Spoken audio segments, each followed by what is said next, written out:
All right, so now let's say that we want to modify our hello world so that it uses HTML to display hello world as an H2 header. So if we recall the program that we had before, when we looked at it, it was doing it as plain text, right? And we want this to be an H2 header. And just to start getting familiar with that. So it's important that we become familiar with what exactly our headers are and what kind of information they contain. So I'm going to put some links as resources to some documentation so that you can learn a little bit more about what these headers are and what kind of information they can contain. You don't have to memorize any of this. You should just bookmark this so that you can refer back to it later, right? So there's tons of information here about what kinds of information, a header can contain. The other thing we want to know is, well, if we recall, our code told it here that the content type was plain text. So if we wanted to make it an H2 tag, and if we were to just say H2 here and get rid of this, because we're saying that it's plain text, it's not going to recognize this as an HTML tag. It's just going to give us the regular text. And I'll show you that.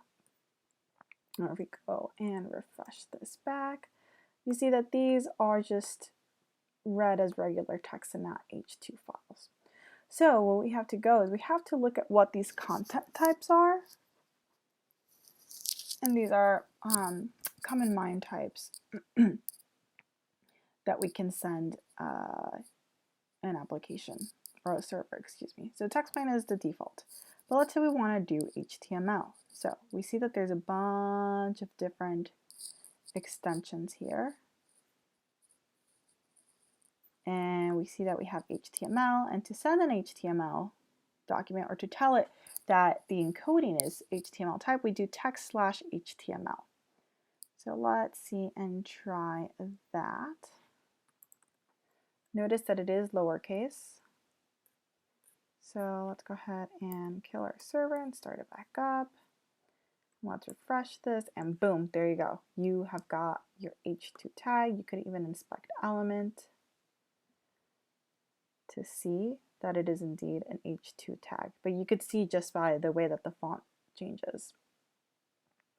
The other thing I want to bring up is here we talked about status, right? And we say 200 is an OK status. There's three main statuses that you should remember. 200 is OK, 500 is internal server error, and 404 is not found. You don't have to remember all of these. There's a lot of codes that are potential responses, but you don't have to memorize any of them, right? I'll give you a resource to this page.